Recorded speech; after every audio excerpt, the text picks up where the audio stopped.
So tonight's talk is all about adding drama or mood or emotion into photos. And this is me. And if you're listening to this recording, um, I live on a powerboat in Seattle. And if you hear, we've been in the middle of a windstorm right now. So if you hear water slapping, or if you all of a sudden see my camera swaying or something, we've been getting blown around a bunch. So just know it's not you. It's me actually.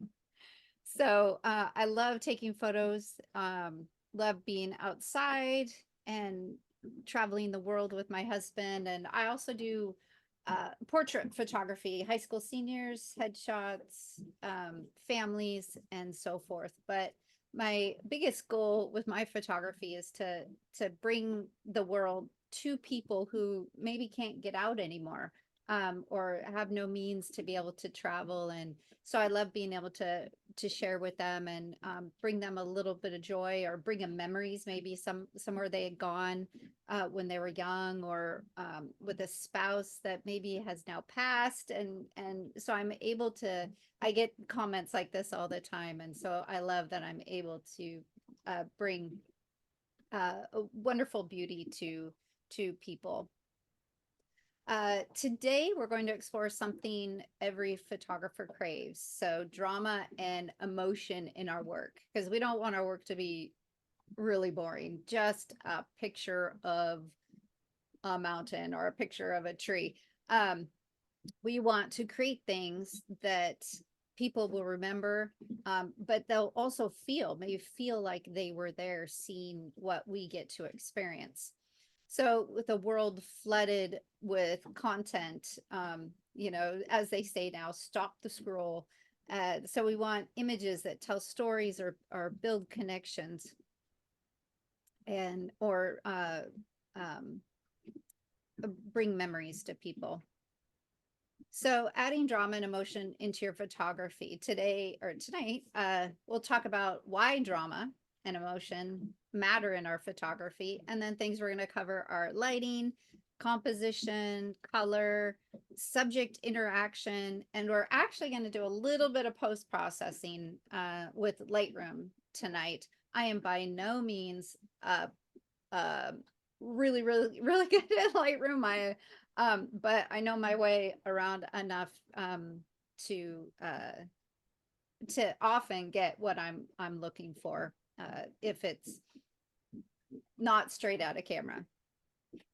So the psychology of visual storytelling, our humans, us, we are hardwired for story. We love a good book, we love a good movie, we love a good TV show, that we can see happen, either visually or in our minds. And photography is the same way, is that we're constantly seeking meaning, connections, and stories that we can use to understand the world. A single image can hint at a narrative, and that's where our emotional resonance is born. So a lot of this is a lot of talk, but we're really at just a couple slides here, but then we'll dive deeper. Emotion, when a photo shows visible emotion, you can see joy, you can see sorrow, you can see anger or awe.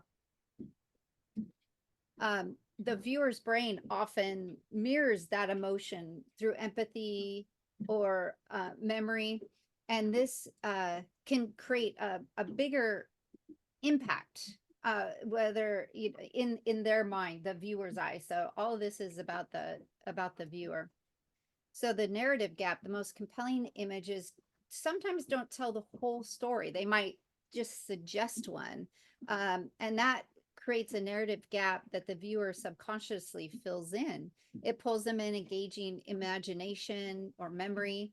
So think of a photo where a subject stares off camera and viewers instantly wonder, what are they thinking? Who's out of frame? What is going on?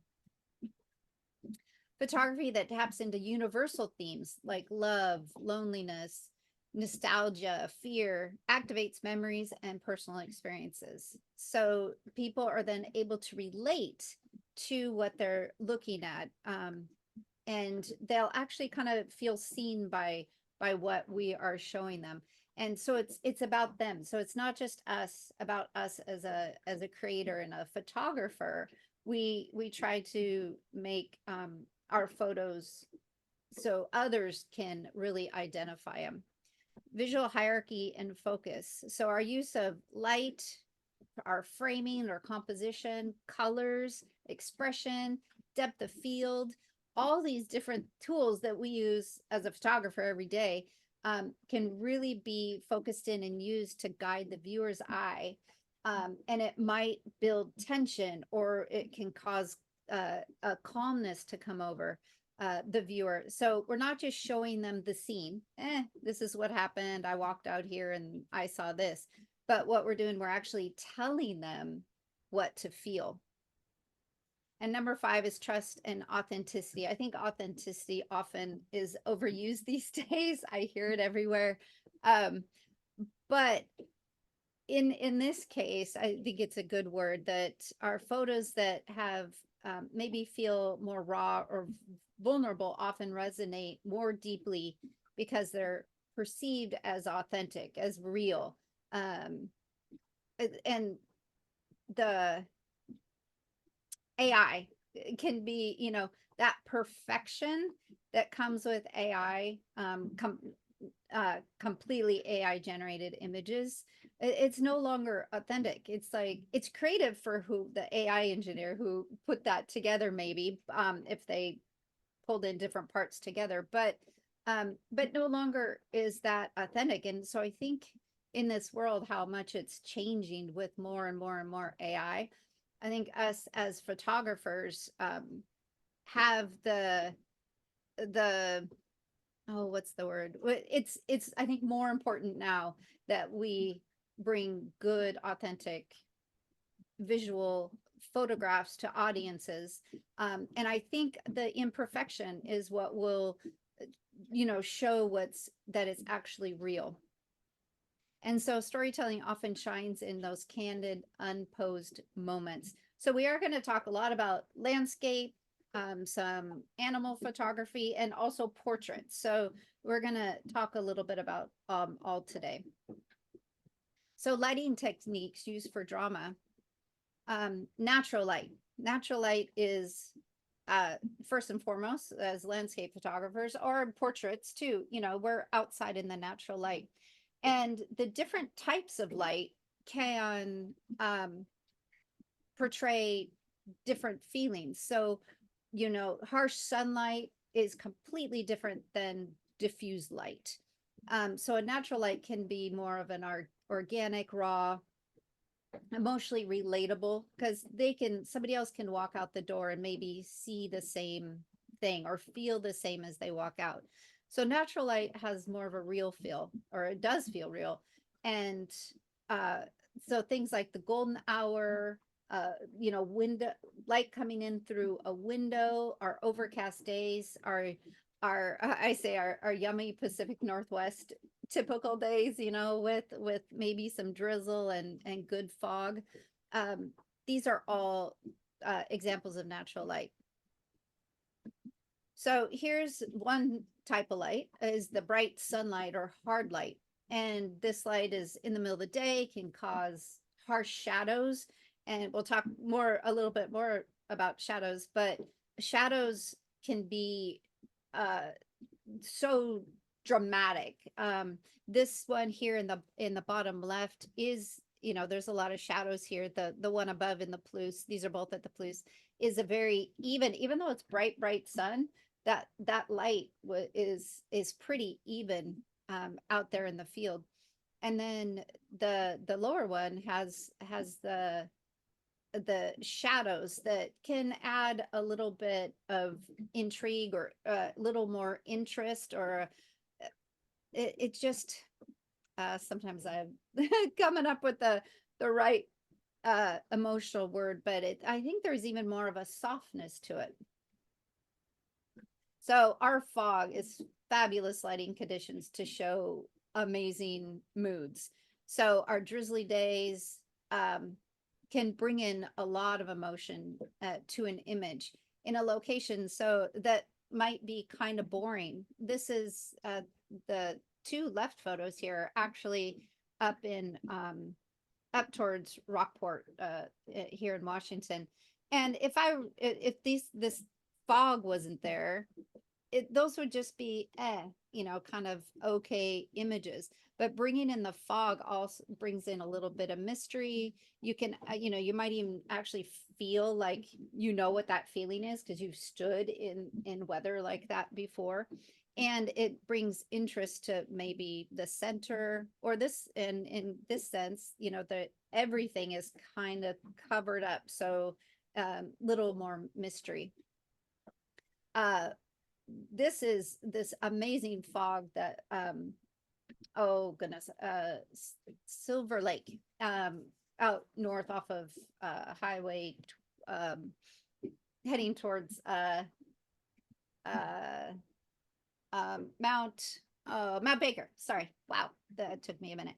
Anyway, I woke up early one morning and walked out to there's a river that runs right there in front of it, and over was this gorgeous, the sun was coming up over the mountain behind here, and so the light was actually backlighting these trees. So between the backlight and the fog, it just add this huge sense of drama. And it looked pretty cool, but then I turned it to black and white, and I thought it really added a whole lot more drama, kind of took it to a whole different level. Of course, the golden light or the golden hour in the morning or the evening just becomes magical, right? It just gives you some, a sense of romance, or even calming and peacefulness. And it's that light just screams emotion. And then also sunrises, sunsets, and these are both at oh goodness, the lake that's right outside of, or excuse me, the island, Blake Island, right outside of Seattle. And there's Mount Rainier in the bottom here. And 2 different days, 2 different sunrises. The colors are amazing. But again, I stood there, especially the lower one, because I've seen so many sunrises like the top one, and it still to me brings in emotions. Sunrises I absolutely love. But the one at the bottom, I felt like I was standing in Hawaii. And mind you, this was January. I was freezing, absolutely freezing. My fingers and toes were going numb, but I felt like I was in Hawaii or somewhere tropical. And so the emotions I felt, besides being giddy of getting to experience it was just a wonderful wonderful emotional moment for me. But hopefully that came across too. The blue hour light, I love the blue hour, and the blue hour is to me so calming. It's so reflective even. And this is just right outside the view from my boat, and so the bottom is the reflection on the water in the marina. And just looking out there, it was just like, oh, I wanted it to last forever. It was just so peaceful. And the lower one, you can see the bow, and once again, it was just, I don't know, blue. Blue is just such a calming, wonderful, wonderful. And we'll talk about color more too. Diffused light can bring a whole different drama or mood or emotion. The top one, this is actually there's a rainbow coming through here, but this is truly what it looked like. And we were at a friend's cabin, and I felt like we were almost enveloped in this diffused light and over the Lake Cle Elum. And I hope you can, I'm not going to explain every word I think to come to mind for each of these, but I did the softness of, and the lower one too, of the marina. that covered in fog with this beautiful pink. It to me, the emotions behind those are drastically different than, let's say, that black and white one with the backlight and the trees and the that a couple slides ago. The feeling of them are almost polar opposite.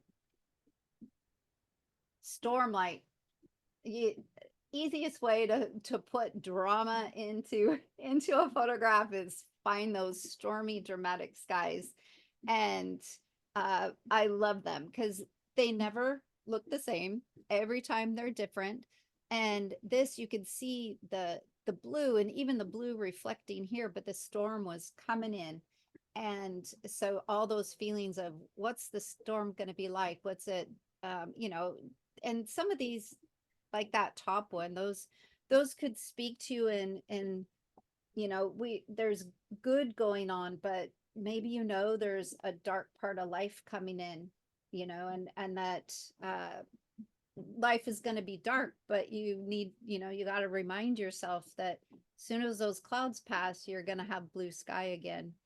And that picture too, you could flip it around and go, the storm just passed, and the peace and the sun and the quiet is following behind. So that one can speak in two different ways. The one below is just awesome drama. We got a little color going on, we got the sun trying to set over here, and just perfect emotional, you know, a little bit of sense of peace that would come with a sunset, but then the turmoil and the harshness of those storm clouds. And that was right before the storm hit. And the about 10 minutes later, we had wind and rain, huge rain, and it was just crazy. There really are so many different types of light, and that help convey the feeling or the story you want to share. So I love this, and actually we're going to revisit this at the end. And but the light coming through those rays, you know, it can show hope, it can show strength, you know, the trees, this is right next to the beach, and the wind, how the wind is howling through there, but those trees are still standing so strong. The one in the middle is from Tuscany, and I just love the warmness of the sun was setting and getting really, really low, and it just hit that stairway with those beautiful flowers, and just warmed up. I wanted to go up there so badly because it just made it so inviting.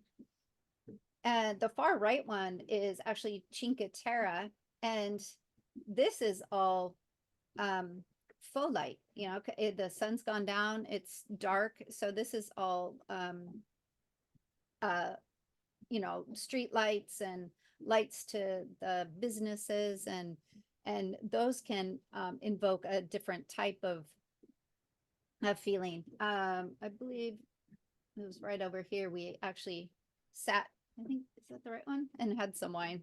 So memories too, for me anyway. So here is more of the impact of artificial light. Artificial light can be a lamp, an overhead light, a flash, and so forth. And artificial light, so we have no control over natural light. It's kind of like we get what we're given at that moment. And if, and often, like I've gone to places and I'm like, oh, I really want a bunch of fog to be in here, and this is the photo I want to take. And then I get there and it's maybe really flat light. There's no fog, there's no bright sun. It's just eh. So you might have to go back and go back again to, if you have, you know, you've created something in your mind that you want to, what you want to capture. But when it comes to natural light, we might have to try over and over again. But artificial light, we can control it. We can be intentional and be stylized for drama. So here is one of my high school seniors, and he was completely backlit. The sun had already gone down. I love the reflection, but I wasn't going to be able to see his face at all whatsoever if I didn't have a flash on him. So I had to use the artificial light to balance out the light behind him and to bring the light in front of him so we could actually see him. And here is an example of another scener without a light, a flash, it just didn't fire, and then a flash firing. So you can see how much, I could have, brightened this in post a little bit, but it would have been softer and a different look. This guy, he's just so awesome looking. But so having that, it's almost a harsh light in front of him, but you can see, especially in the last photo of him here, the structure of his face, and you could see back here. So the light didn't light up the background. It was just here, so it was very much controlled. I'm looking forward to my next engagement session I'm doing. I don't have any photos yet, but I'm going to be doing some dramatic uplight in behind them. So like at sunset, and have this extra glow with artificial light with a extra flash, while having flash on their face too at a much lower uh, uh, um, level, and so forth. So I'm really, really excited about practicing more with, and I will succeed. I know I will. I'm working on it. Um, so artificial light is awesome. And then here, the last one, this is just an outdoor. John and I went to listen to some live outdoor music, and the sun was down, and they just had this little courtyard lit up beautifully with all these artificial lights, but you can maybe feel what it was like to be there listening to wonderful outdoor music, people talking quietly, the warmth of the sun had just gone down, and the same would be with like Christmas lights, and having wonderful tree with wonderful Christmas lights showing. It just brings a warmth and a cozy and memories with those feelings too. So there's also directional lighting. And so this can be done artificially or with uh, uh, natural light. But backlighting is when the sun is behind your subject, and it usually just makes your subject into like a silhouette. And so actually on the right is a better example of this. And this guy, it's a crane over in Othello. A sandhill crane. The way he was standing with his legs crossed and just being in backlit, so he was almost. I let a little bit of his gray show instead of putting him in total silhouette, which often is black, which can totally, that can give out one type of emotion. Maybe I could have put those side by side and see what the different feelings they bring out. But having such a sleek and specific shape to him, I thought he looked really great being there, and almost looks like he's thinking, now what is he gonna do? Is it time to fly back to the roost? Which it was actually really, really close to for them all to start flying back to the lake for the night. This is more of an example of side lighting, and just a little bit. I mean, you could see that this little dude's face is not even in the light, but his chest is hit, and this Senho crane is just almost like a rim light too, or the side lighting, and I just loved how that came out. Plus, how he was posed was an extra cool experience. All right, so there's things called like high key, low key. High key is usually often lots of white. So the swan here could be sort of considered high key, kind of white on white. And to me, that gives a lot of, it speaks softness and beauty and his shape, uh, the way he is and his wings out and not completely fast enough shutter to freeze the tip of his wings. uh, but and then the drastic difference of the black bill. So that's that type of lighting. It can evoke a type of emotion or a type of drama. The one down here is on the bottom right is more of a low key. It's almost everything is the same color. There's a little bit of light on the grass and then a little bit of more light up in the sky. So it kind of balances it out. But to me, that is just more of a calming, peaceful. It's not super dramatic. It's kind of, interesting to look at. There's a lot to look at as your eyes are running all over the place with the grasses, and the sun was about to start setting. It had already gotten pretty low. Uh, but just having everything balanced instead of bringing all the lake up in a really, really bright and dark in the sky or vice versa. It's just more of a uh, all over, to me, again, calming, soft look. The top one over here is another picture of that the sky calm before the storm, and the sunlight's uh, rays are coming through the clouds and over the Olympic mountains, and that definitely shows it just screams drama, and you can almost feel the heaviness. Here's a couple more of like low key with the trees over here on the right. It's pretty even lighting through there, but it adds a lot of interest with the color of the sun setting. And then over here with this was in Yellowstone, and there was a hot pot, basically hot steam that was causing all the amazing clouds. They look like clouds, but it's actually all steam. And then the sun was behind it, so it was backlit. And then right in the middle, you can see the trees and and then the blues against the blue sky. So there was just lots and lots of drama going on with that photo. Here's another one at the same location, but the way the sun was and the steam was, it really showed it. Actually, this is shadow of the trees that were over here, which was just super cool how it came out. So there's just one little happy stance that happened with shadow. Here's in Leavenworth, and I loved how the shadows crossed the walkway out here.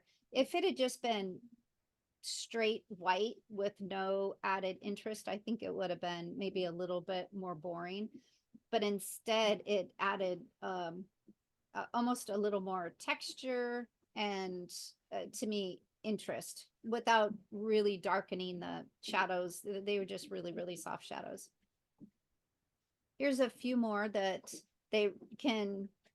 I love these trees, and in over in Montana, but even more so, I really love the shadows they were casting off. There was just so much texture in the shadow that I wanted to bring that out. Here, long, long shadows, right? These are more harsh, right?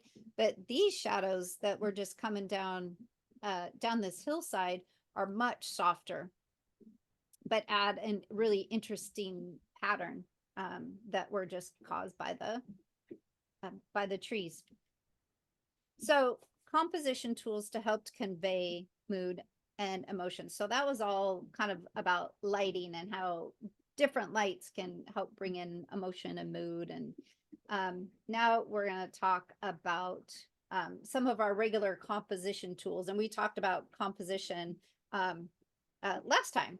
And so some of this is review you were here, Paul, and then if other people are watching the other videos.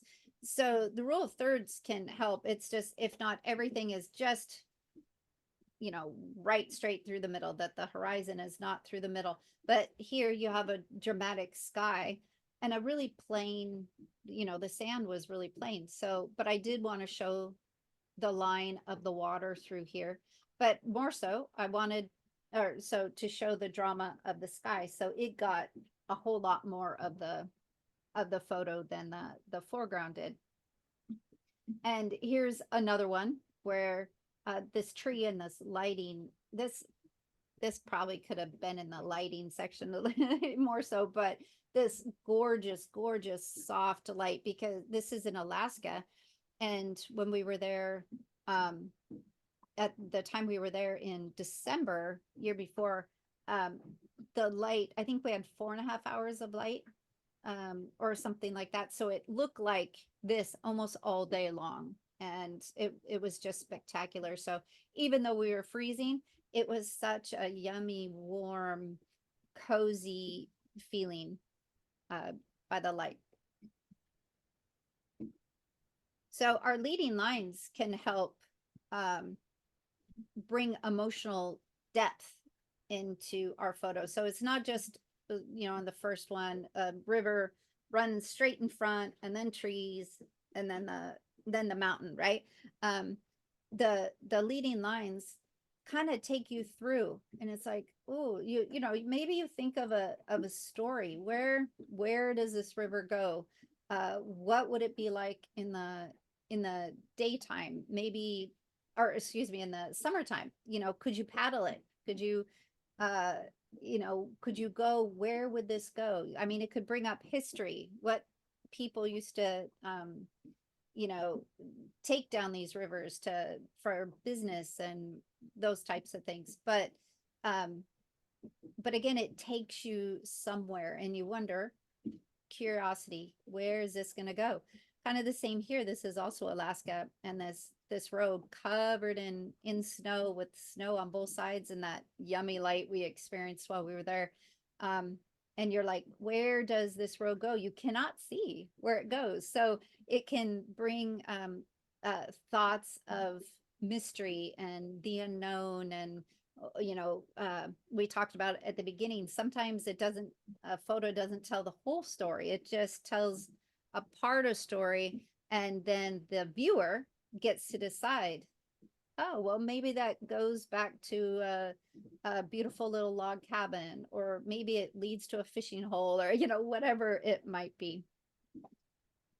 More leading lines are leading our viewers to tell them the story we're trying to share. So in this, by Mount Shuksan, I wanted to lead the viewers into this light, and to maybe feel the warmth of this light that was happening, and these gorgeous trees. And then also with the leading lines here with the beach, it can lead up to this gorgeous lighthouse.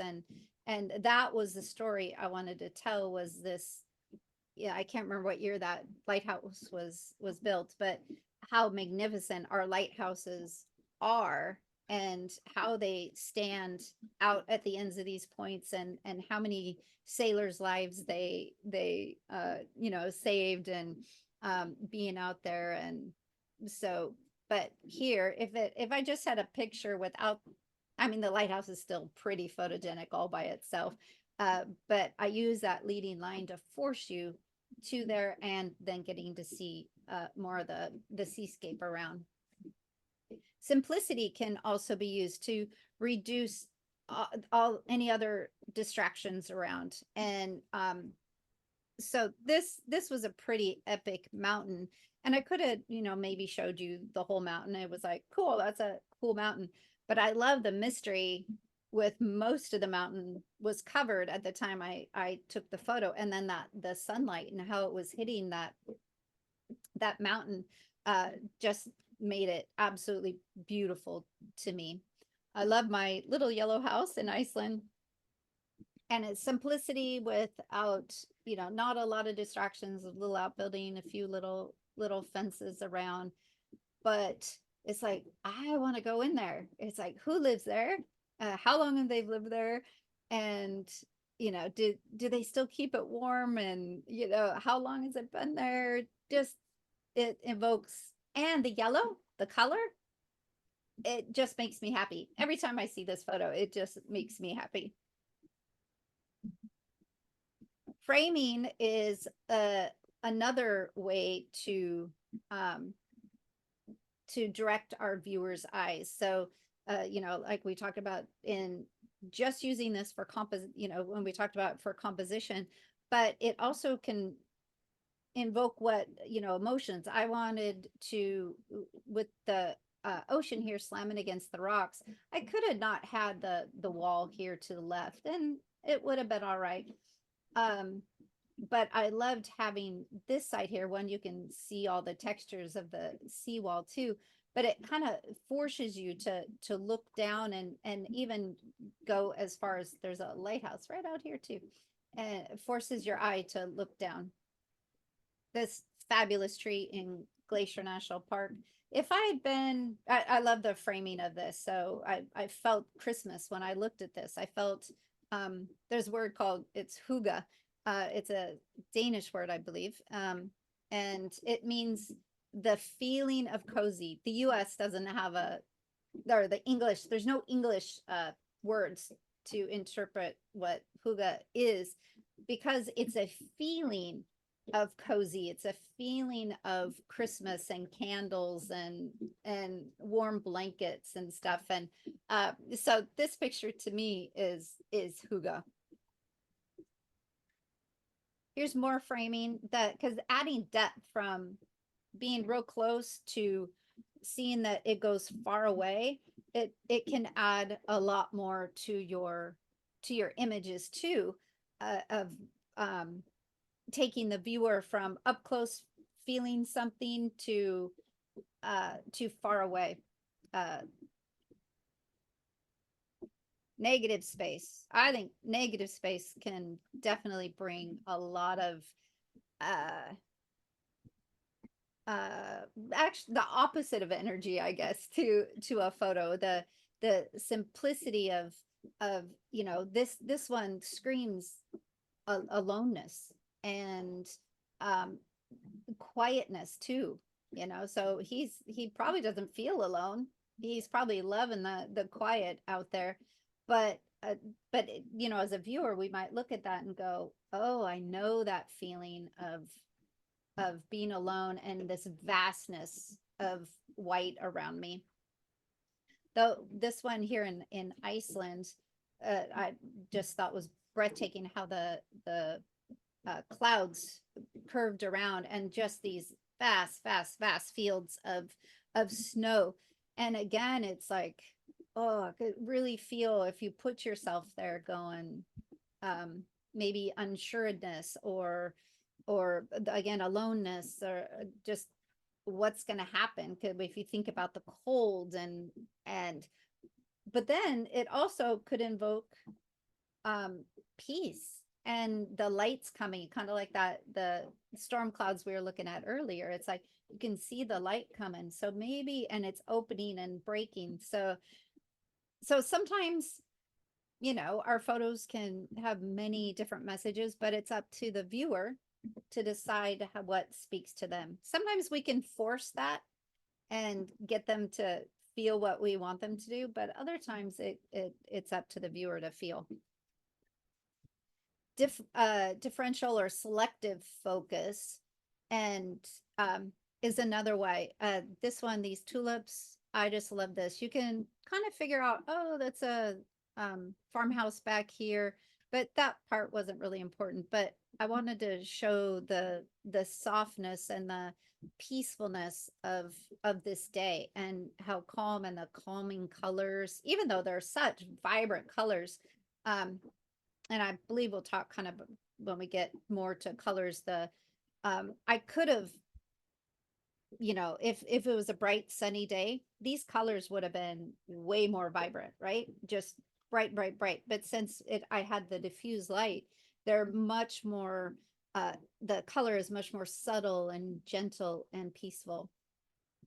This is a coffee shop in Gamlestan in Sweden, in Stockholm.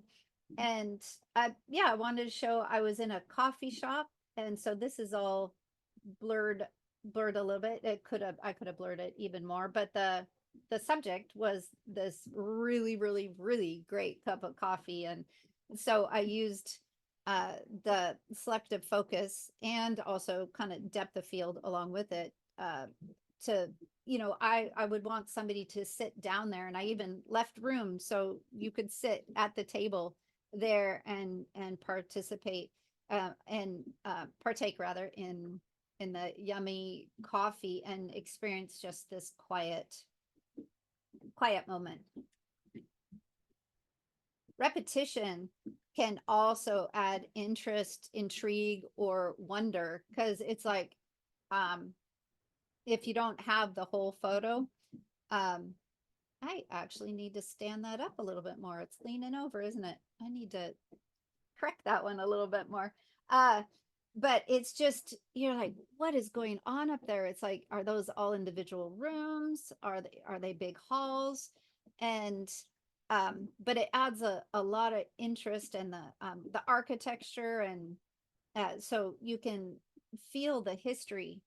This is in Italy, of what this building might have been, but a great way to show off this building is to show the repetition of the columns and the archways.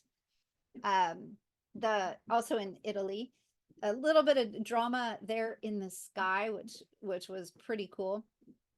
But having the repetition of the gondolas, just gondola after gondola after gondola after gondola, but they're all put to bed right now. And this was the early morning, so the gondola, oh, I forgot what they're called, the drivers, gondola drivers, weren't there yet, prepping their boat. But it definitely added interest and then wonder. It's like, oh, when are they gonna come, and how's the day gonna look for them? Balancing elements is a great compositional tool, but it can also bring a piece to it. So the top one this was in Stockholm, crazy, crazy stormy skies, right?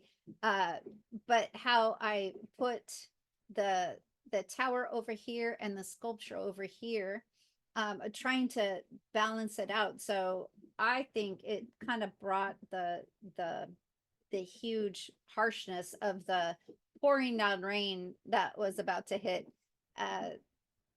maybe a little better, a little less dramatic, maybe.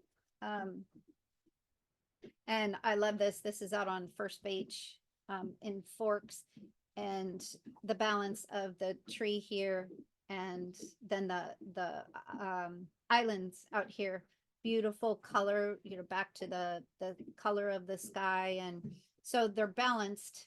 Then if let's say these guys weren't here, it would just be a stump, and I don't think it would quite have the same emotion. This makes me want to go walk on that beach, and or feel what would it feel like for my feet to be in the sand. Filling the frame, definitely, like close-ups, the middle of a flower, tulip, totally different than if I had taken a photo from the side of an entire tulip, right? To me, this is a lot more intimate, a lot more interesting too, to see, because not very often do we stop and look at those little details. So details can be awesome. This is in Glacier National Park, and it's just a itty bitty part of this huge waterfall. And so I just wanted to capture this one little area where the water was coming through and down here. And to me, it was long exposure, brings in this softness, brings in this serenity. And as opposed to if I just done a regular fast shutter speed, it wouldn't have had the same feeling as this one does.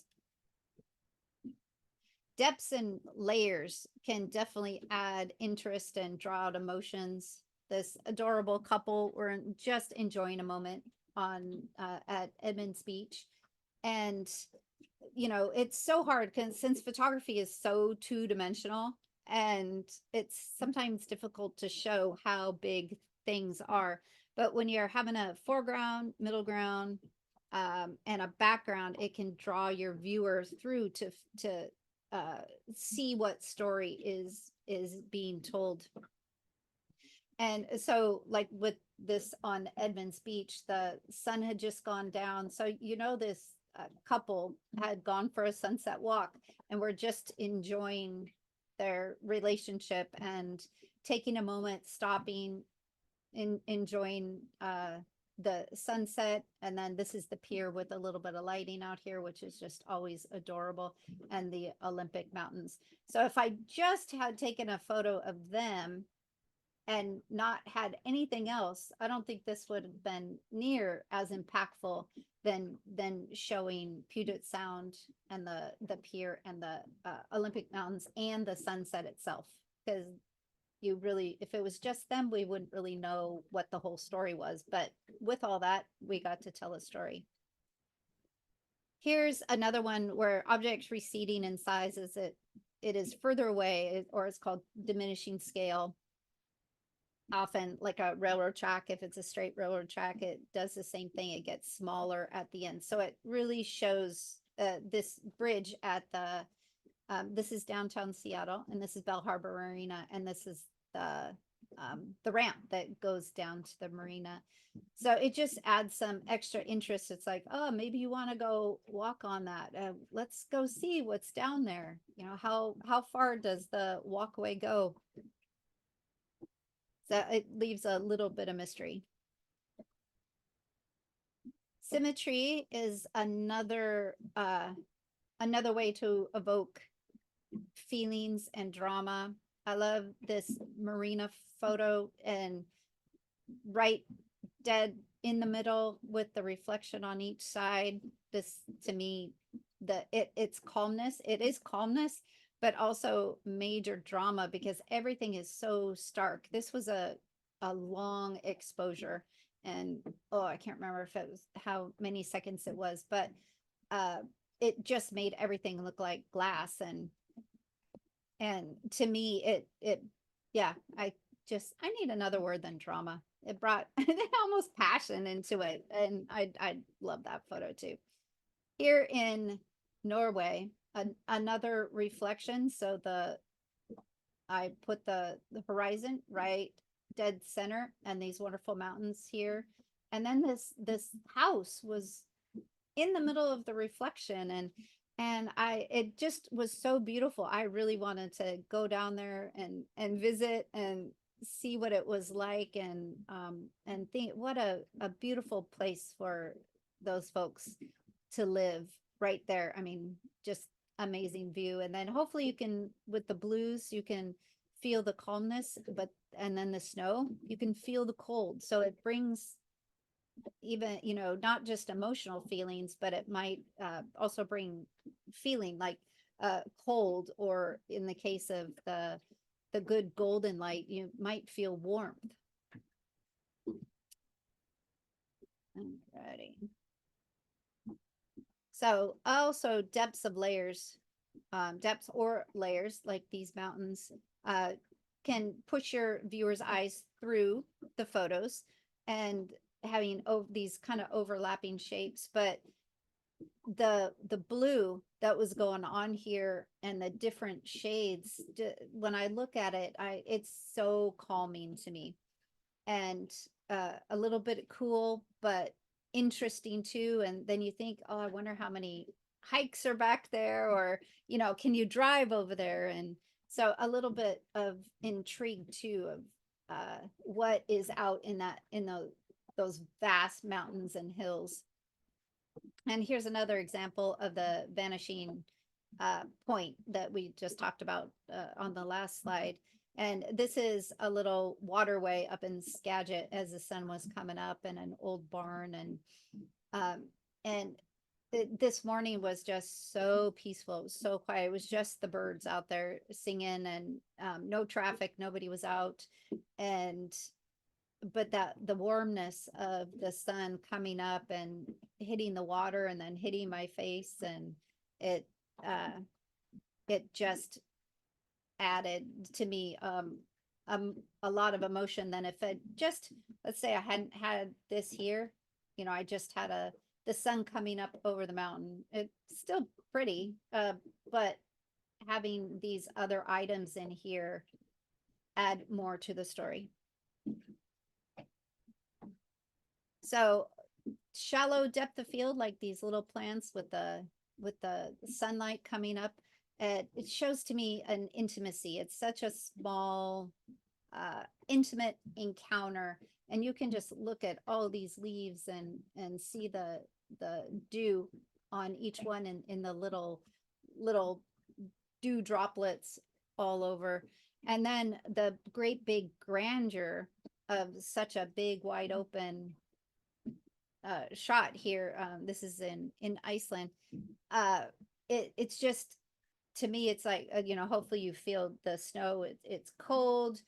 Maybe you can even smell, well, maybe the horses, but the smell of the cold, and the sun maybe, warming up the horses a little bit too. And then, the wonder of, do those guys run free, and or are they stuck there all the time? So curiosity and thoughtfulness, and but also beauty too. Our viewpoints are totally a great way to add. I was add emotion. I was just up at the tulip fields yesterday. I took my mom and a dear 88-year-old friend to go, and so I got photos of the rows of flowers and all the colors, and they just, oh, all the happiness from all those colors, and the people walking around, and just enjoying. And we got to cut flowers, and you could just feel everybody was happy, and the sun was out and was beautiful. This wasn't from yesterday, but changing it up and getting down so low and shooting up, it's, I love the colors, these tulips, these colors, but having them against the sky, to me, has a totally different feeling than if I had just shot the row of them. So you can get really, really low for a different perspective, making something feel bigger, something maybe scarier. The way when you shoot up, it can bring fear. Anytime you make something bigger than it's supposed to be, if it's not a beautiful item, it can help invoke those feelings. Looking down, the exact opposite. You can make something look much smaller and something you could handle and take care of. Long exposures, as I kind of hit on for a second there, the feelings that long exposures can do, the waterfalls. This is the Oregon coast, and the silkiness, and even though the ocean was completely roaring right out a ways, to me, this doesn't. When I look at this, I don't hear the ocean roaring. I hear sweetness and calmness and sea silkiness, and so totally changing the feeling, as opposed to here, the long exposure of the waves crashing. This is, you can, there's a couple different waves in here, but the exact exposure of it, how long the shutter speed was, it actually caused kind of this chaos looking water. It's not just a long exposure of a cool looking wave. This, to me, I look at it and I'm just like, what is going on? So to me, I kind of call this one chaos, and which way is up, And so adding mystery and questions and so forth. This one I didn't have any examples, but I love this. Um, is the Dutch angle. I didn't even know it was called that, but or a tilted horizon. So it's when you actually intentionally tilt your camera so the horizon's not level, and it brings a sense of unease or disorientation or even tension, because we're used to, we want it to be even. We want to feel in balance. And on purpose, having taking something off what we normally would expect um, is emotionally off balance or dramatic. It can make you feel, you know, like there's a conflict or anxiety or even excitement. And then we already talked about the worm's eye view, bird's eye view, extreme close-ups. So draws attention to the details, intimacy, great for emotional storytelling. And I like this, how this was worded, that the unusual perspective breaks visual norms and it grabs attention. So they interrupt the viewer's expectations. It is like, wait a second, I was expecting this, but it makes your image more memorable and emotionally impactful. So I was really glad to find that, those words, because it's like, yes, that, that's what I was trying to say. Color, you know, probably your entire life you've known color brings out emotion for you. You know, if I look at this, yellow makes me happy. Blue and green are often really calming to me, but red can be passion or love or anger, or excuse me, aggression. And then oranges can bring warm, you know, like the sun setting or the sun rising. You know, green can be growth and peace. But it's also not about just the saturation, how red something is or how green it is, but it can be the you can mute the colors, and when they're muted, they can bring a whole different feeling into your images. A muted color might feel nostalgic or subdued, while vibrant tones can feel alive and energetic. So what do you want your viewer to see? And sometimes you can do that in post and in Lightroom. You can change up, let's say it was really vibrant, but then you can, you know, do a few different things and bring down that vibrancy to change exactly what feeling you want to get across. Here are a few examples of, to me, vibrant, happy yellows. The green is, to me, green, I don't know, is peaceful to me, but it can represent growth. The color over here, just lots of color. To me, it's excitement, even though it was really, really quiet there. To me, it's, I don't, not quite bustling, but you know, it's just, there seems to be energy in the air going around, and so I love that.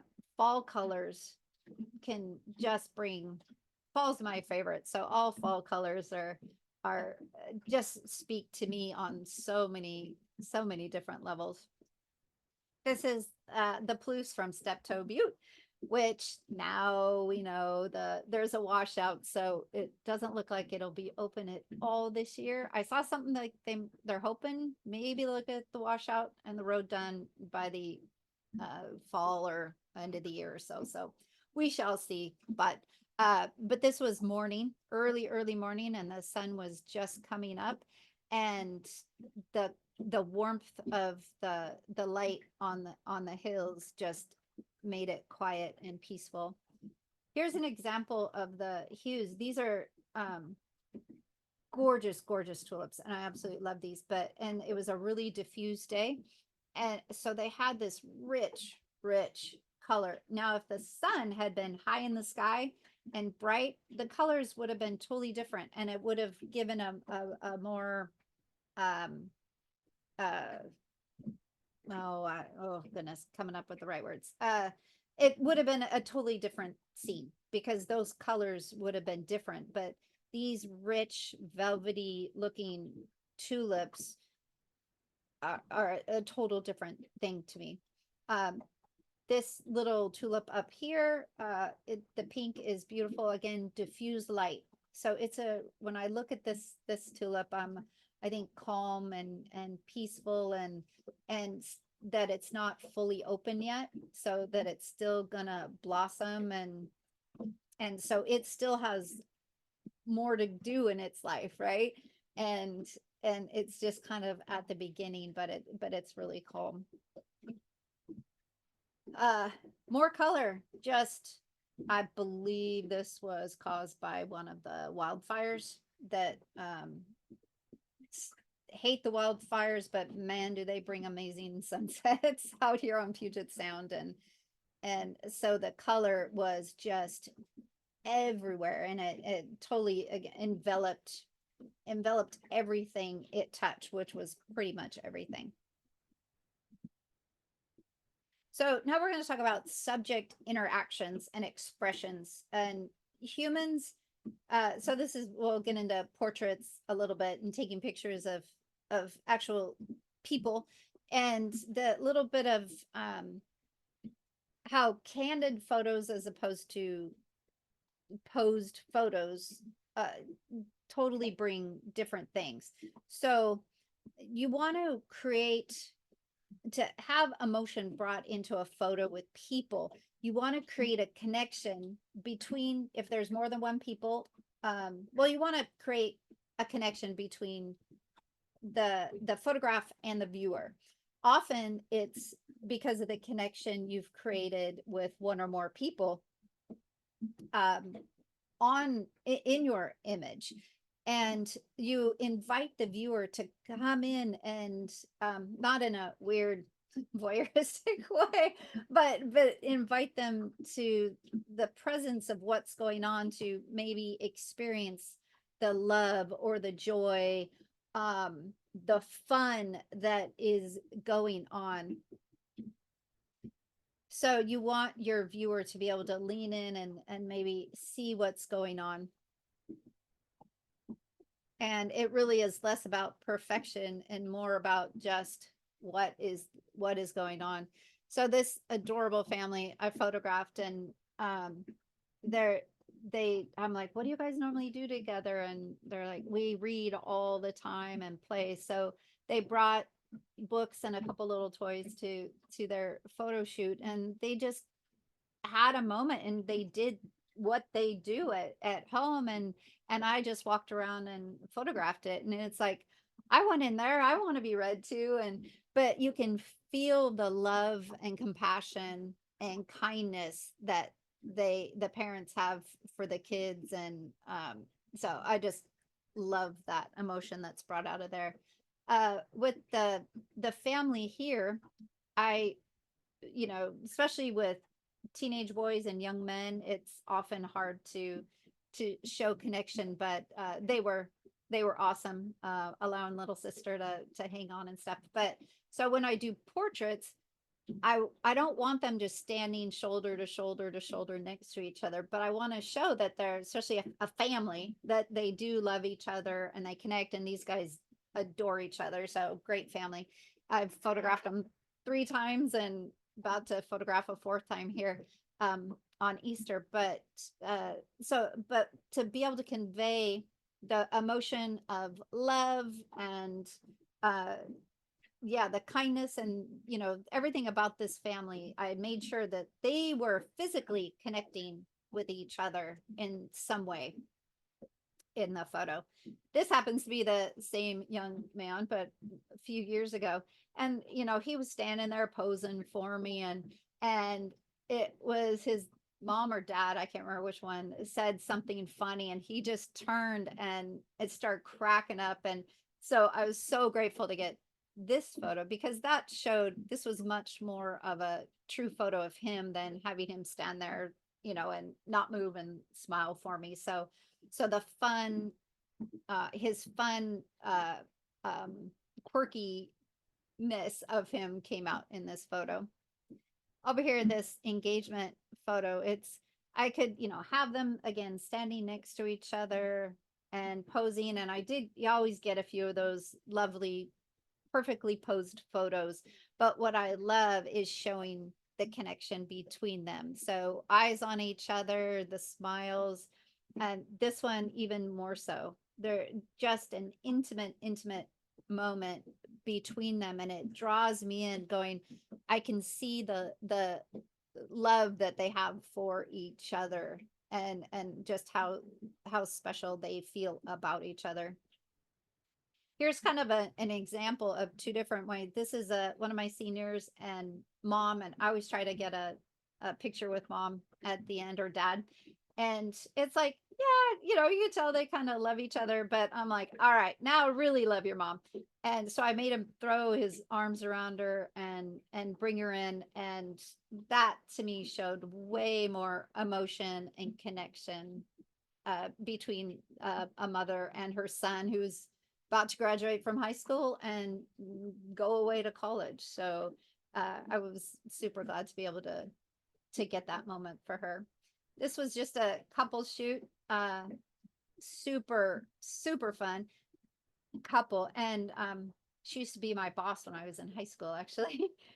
She hasn't aged a bit.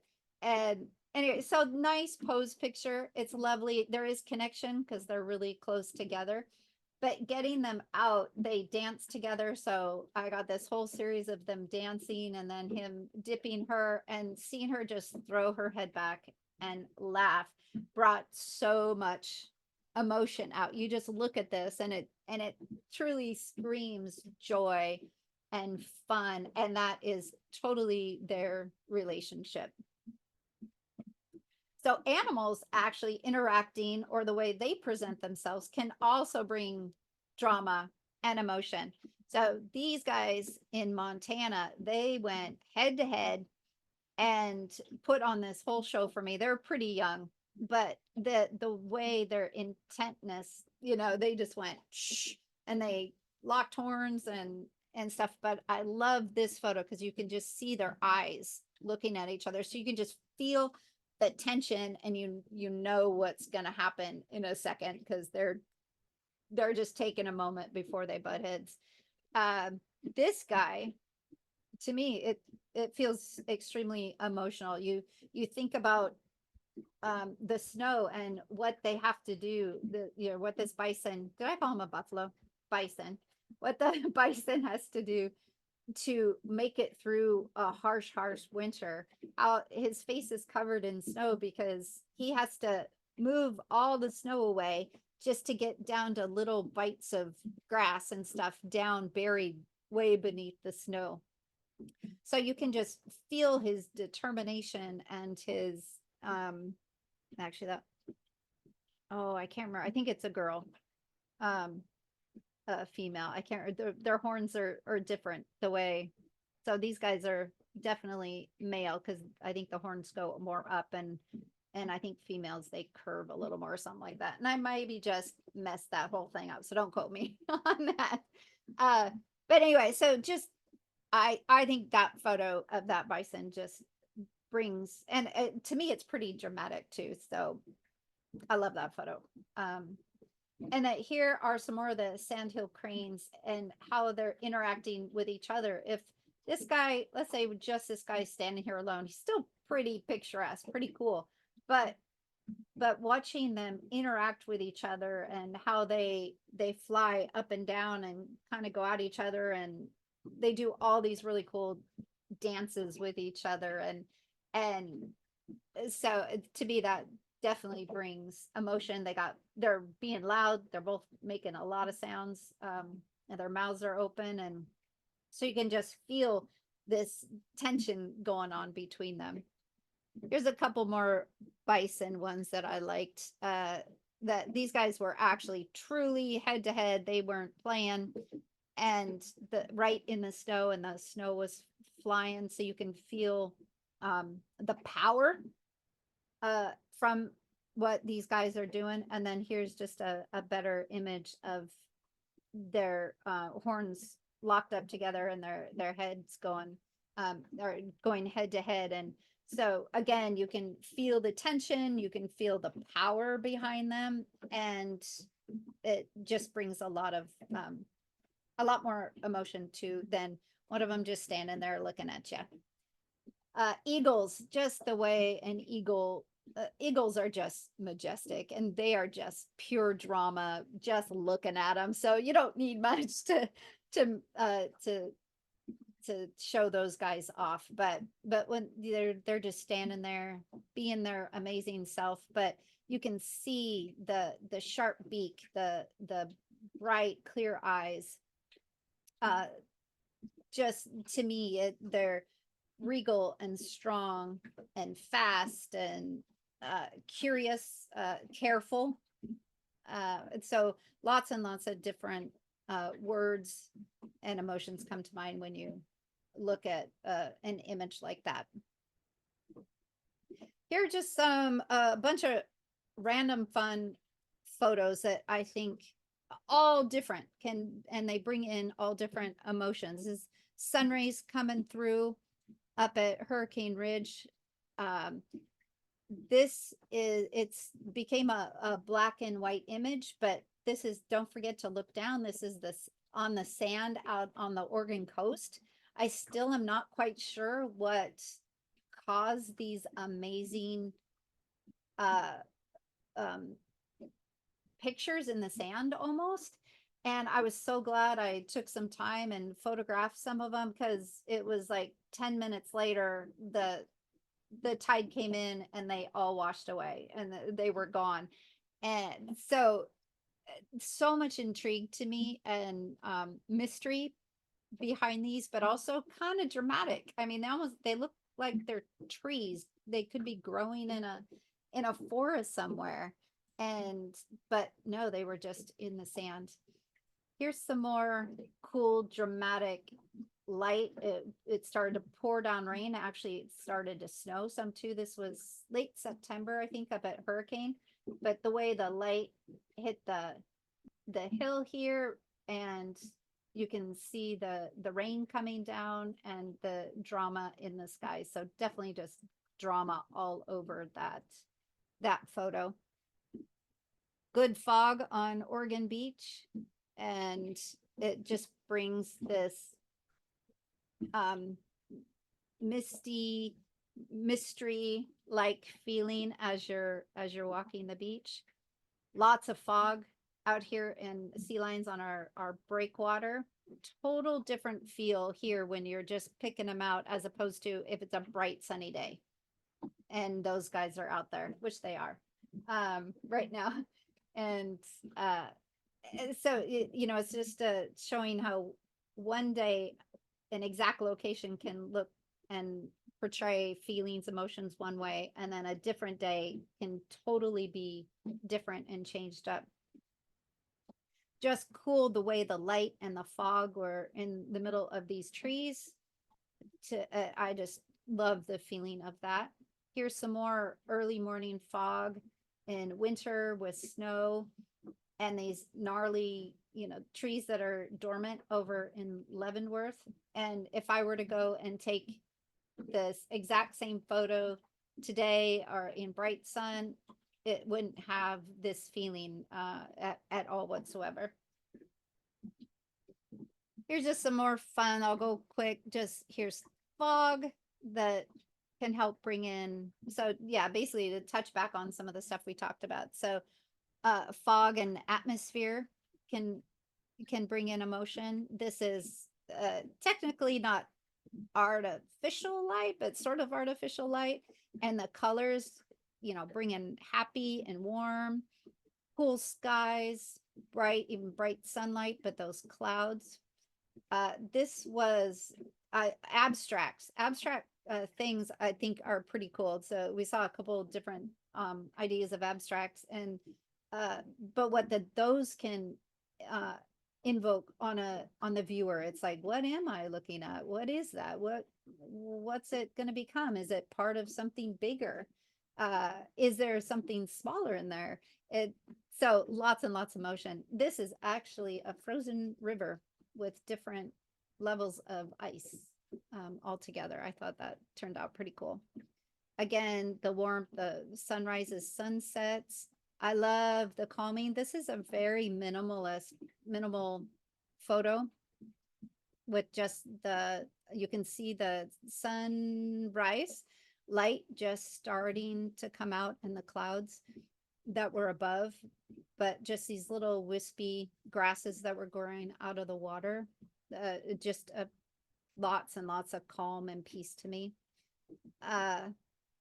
This, I think it has a lot of drama in, you can see,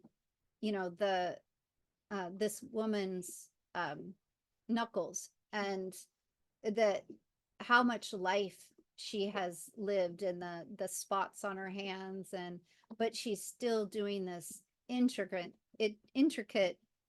artwork. I think this is an egg that she was decorating, and so I look at this, so many different types of emotions and thoughts. And actually this is part of I have a whole series of artist hands creating, and so I just made this whole series of different artists painting, doing glass blowing, woodworking, metal making, all sorts of things. But and I really loved that, and each photo has evokes a different emotion and feeling.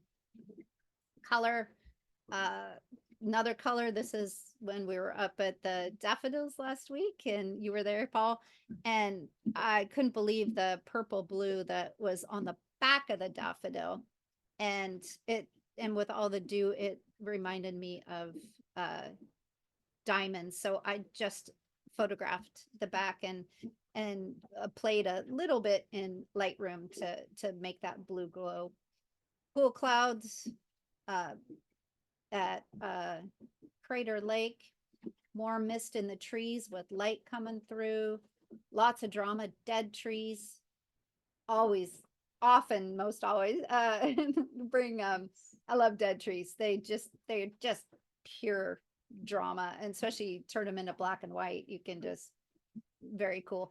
But the light that was here, this is also Crater Lake, and the wispy clouds that were going on, more golden orangey light, and the emotions just that you feel as you stand there watching. Cool Mount Rainier with the fall colors. Oh, we already talked about that one. This one I love too.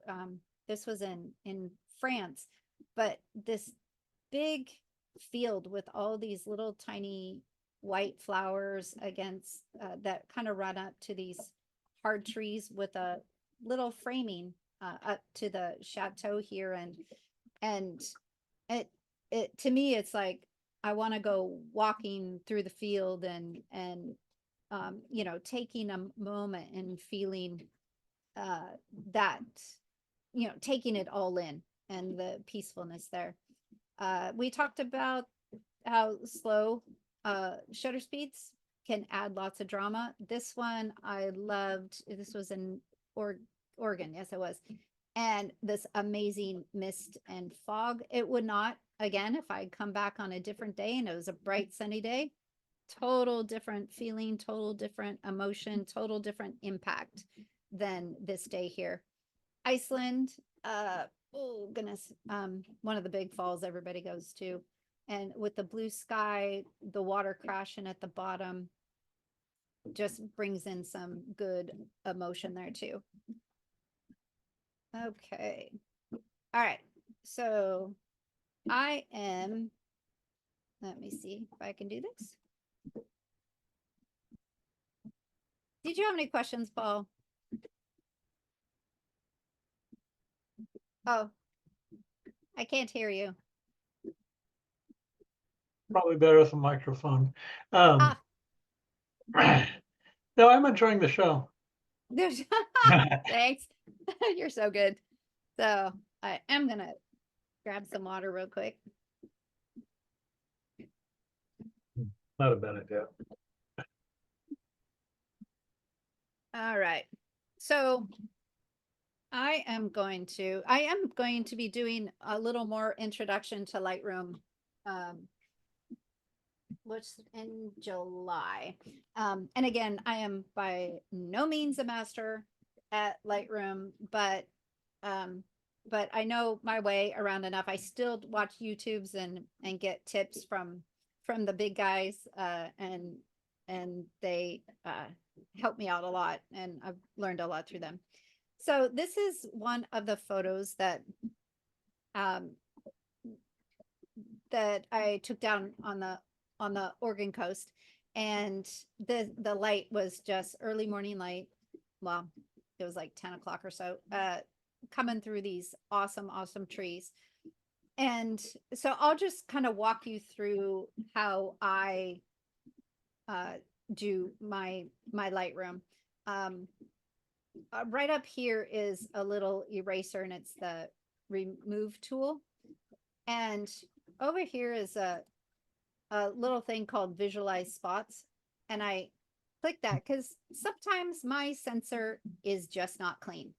And I've changed out lenses while on the beach, or something, sensors just collect dust.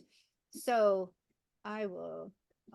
I did a couple of them here, but if I collect here, because sometimes if you just look here, I'm like, oh, I don't really see anything, but you hit visualize spots, it's like, ooh, there's one right there. So you just click on it and it goes away. So I often start with that. Um, I'll show you this one real quick. A little more of that. So this is um, Oregon coast and Rockaway Beach. And for some reason, I'm going to show you how dirty my sensor was that day. So Wow. I've already did all these. There's a couple more I left just to do for a demo. And again, I have no idea what happened that day, but sometimes it just happens, and there we go. But so Lightroom has that great little tool to get rid of it. So here, I often start with bringing up my exposure, because I'm like, I want to see what's around. And this is in RAW, so it's RAW right out of my camera.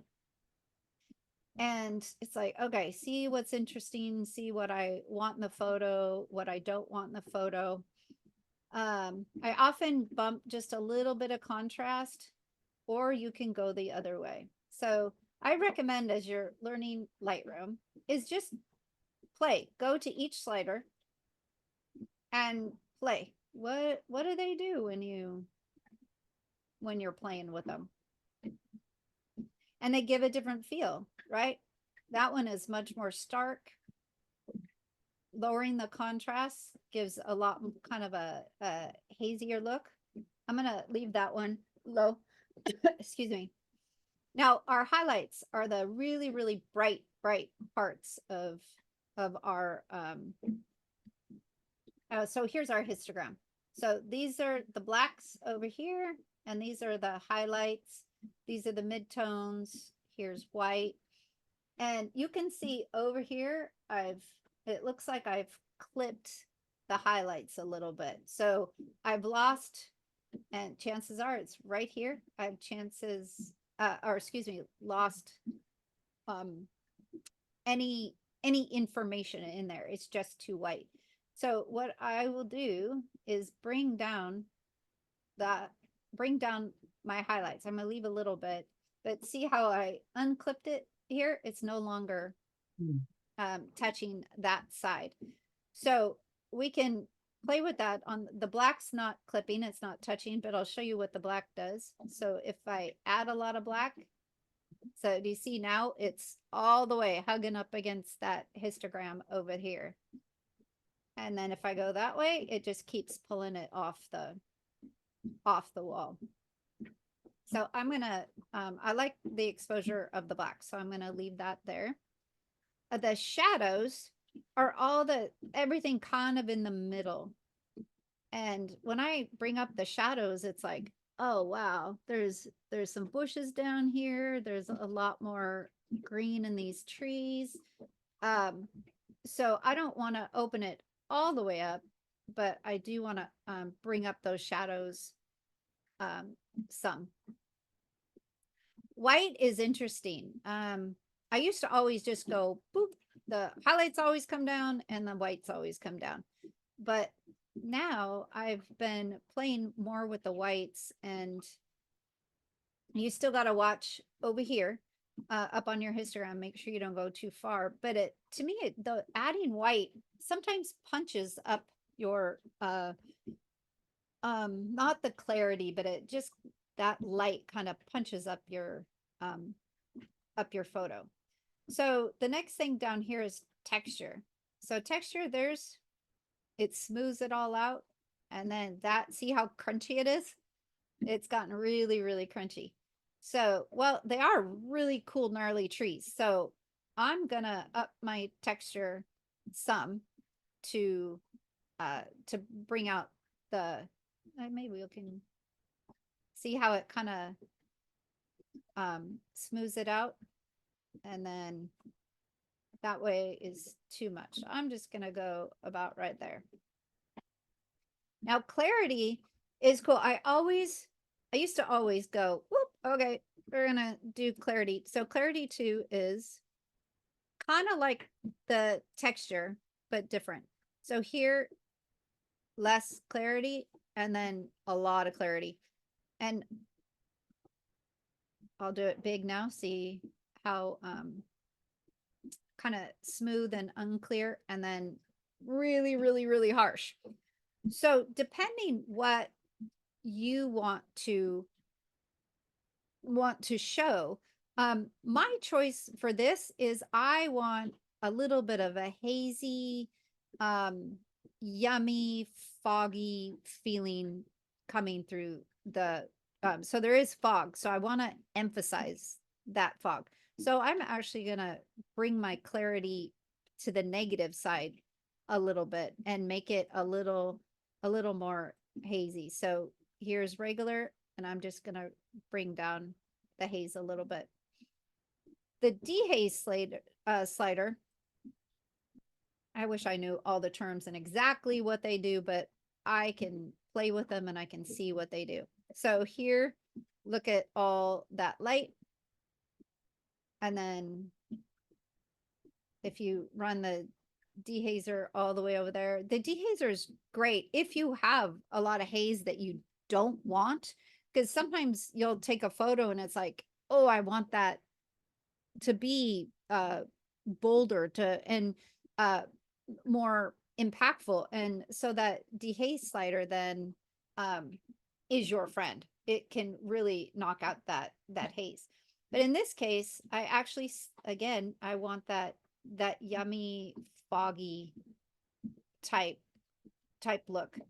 I rarely ever touch saturation. I just think it often can make it look pretty fake. But you would see what it looks like in black and white. Well, not fully finished, but it's like, ooh, black and white's pretty cool, isn't it? And so that could be a totally different editing for you. But I often do just bump the vibrance up. So let's look at that green. There's, oh, that's negative about there. And so I just bump it up, and you can see where it just warms up that green a little bit. Now let's say I really wanted that green to pop out. Again, I'm not going through all of these things. I'm just touching on a few of them. But let's say I really want the green a little bit more. I could come down here to the color mixer, and there's hues, there's saturation and luminance. And so maybe I'm like, I just want that green to pop just a little bit more. So I'm just going to add, even though I had done the vibrance a little bit, I could, this will then just touch the green, or maybe I want less green. And see, it's just, it doesn't even do that much there. All right.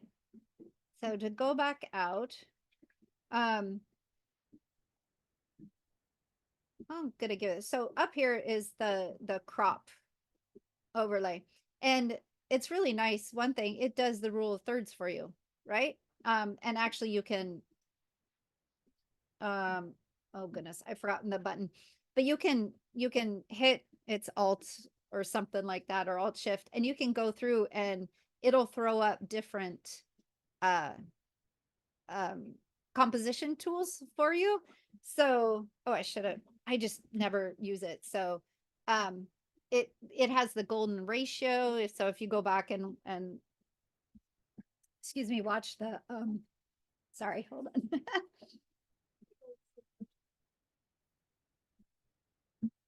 The composition tools, um there's different ones. So this Lightroom actually has overlays for you to help with your cropping. So there's a lot of sky over there. So maybe I want to come down just a little bit. If I came to here, it would, well, actually, that's all right. Because sometimes it's like distracting, right? This big blue sky up here is just, it's not adding to the photo in any way, but it's actually distracting because your eye will often go to the, excuse me, the lightest point. So I'm going to bring this crop down to here. And then I think the last thing I would do is I just want to warm it up. I always have auto white balance on when I'm photographing. I just let the camera choose that, because if you shoot in raw, once you get to Lightroom or Photoshop, you are in control of your white balance. And so if we go to the left, we just cool down the image. It's like, oh, gross, right? Not so good. But if we go to the right, we just keep warming up the image more and more and more. And then, too much, right? So I just want it just a little bit, because to me, it's pretty, but it doesn't quite have the yumminess to it that I want. So I'd probably go to about there. And I'm going to check on the whites a little bit more. So I would probably do something like that to photograph this. Well, and then here, do you see this little the bottom left corner? I'm gonna actually that little thing right there is a little distracting. So I'm gonna bring that in just a little bit. So we're not looking at that anymore. So there we go. Again, I'm not a master at this, but that would be an example of how I to add more drama, add more emotion by doing the making it look more foggy and surreal.